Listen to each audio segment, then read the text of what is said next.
हम मनुष्य हमेशा नए नए चीज़ों की खोज करने में लगे रहते हैं और हमारे मन में ऐसे कई सवाल पैदा हो जाते हैं जिनका उत्तर मिलना आसान नहीं होता। ऐसे बहुत सारे सवाल हैं जिनका उत्तर हम जानना चाहते हैं। उसमें से सबसे ज़्यादा ये ही पूछा जाता है कि अगर हम बंदरों से मनुष्य बने हैं तो अभी भी बंदर क्यों है, वो मनुष्य क्यों नहीं बनते। तो आज मैं आपको इसी के बारे में जानकारी देने वाला हूँ। और उससे पहले अगर आपने मेरे चैनल को अभी तक सब्सक्राइब नहीं किया है तो मेरे चैनल को पहले सब्सक्राइब करें और बेल आइकन को प्रेस करें। तो चलिए शुरू करते हैं। आधुनिक काल के बंदरों से मानव विकसित नहीं हुआ। मानव और आधुनिक काल के बंदर दोनों एक विलुप्त सामान्य पूर्वज से विकसित हुए। कहा जाता है कि मानव और आधुनिक दिन बंदर करीबी जीवित चचेरे भाई है। तो चलिए इसको एक छोटे से एग्जाम्पल से समझते हैं। समझिए मेरे पिता की मृत्यु कई साल पहले हो गई थी, लेकिन उन्होंने मेरे और मेरे पैतृक चचेरे भाई सहित काफ़ी जीवित वंश छोड़ दिए। क्वेश्चन था कि मनुष्य अगर बंदरों से आए हैं तो बंदर अभी भी जीवित क्यों है। वैसे ही अगर हम जीवित हैं तो हमारे चचेरे भाई क्यों जीवित नहीं रह सकते। आप थोड़ा बहुत समझ ही गए होंगे, क्योंकि बंदर हमारे मानव जाति के चचेरे भाई है। तो चलिए अब इसे और गहराई से जानते हैं। नई प्रजातियाँ कैसे विकसित होती है।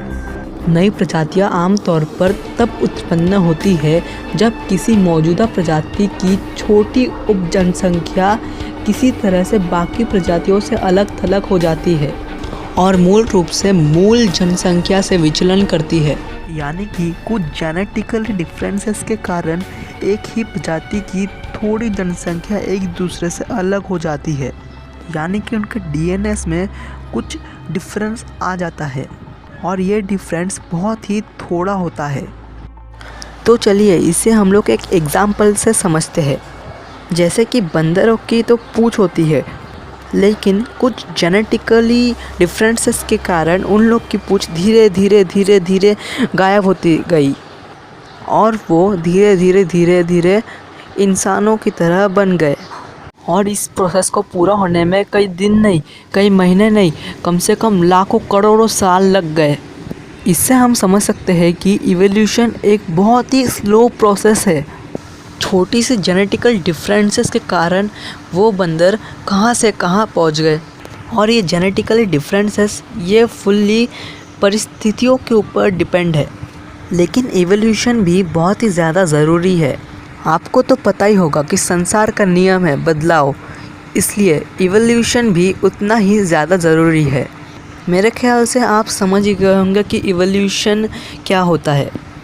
चार्ल्स डार्विन, इन्होंने बहुत सारे स्पीशीज़ जमा किए थे प्लांट्स और एनिमल्स के, और उसके ऑब्जर्वेशन के ऊपर उन्होंने इसके ऊपर एक बुक लिखा था जिसका नाम था ओरिजिन ऑफ स्पीशीज़। उसमें पूरा एवोल्यूशन के बारे में अच्छे से बताया गया है। तो चलिए अब जानते हैं हम और बंदर कैसे रिलेटेड है। जीवन का वृक्ष वास्तव में एक वृक्ष है जिसे आप एक पारिवारिक वृक्ष या फैमिली ट्री के रूप में पहचान सकते हैं।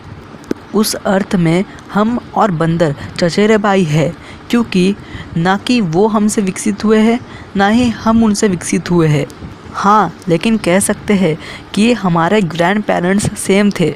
जीवित प्रजातियों में हमारे सबसे करीबी चचेरे भाई चिंपैंजी है।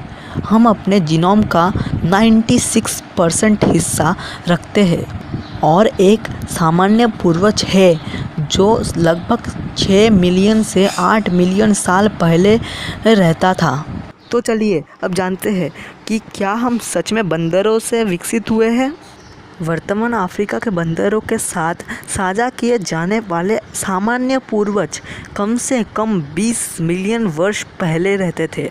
उस समय के बंदर और आज के रहने वाले बंदरों से बहुत ही अलग है।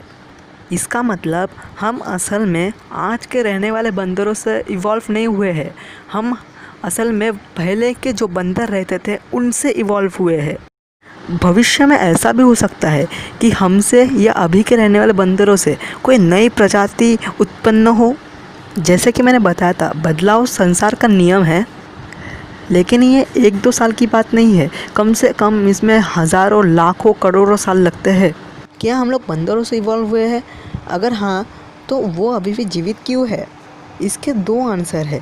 पहला कि हम लोग, पहली बात तो अभी के बंदरों से इवॉल्व नहीं हुए हैं, जो कि पहले के बंदर थे हम लोग उनसे इवॉल्व हुए हैं।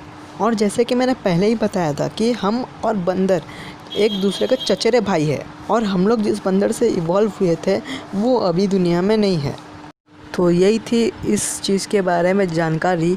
अगर आपको ये वीडियो पसंद आया है तो इसे लाइक ज़रूर करें। And thanks for giving your precious time to me.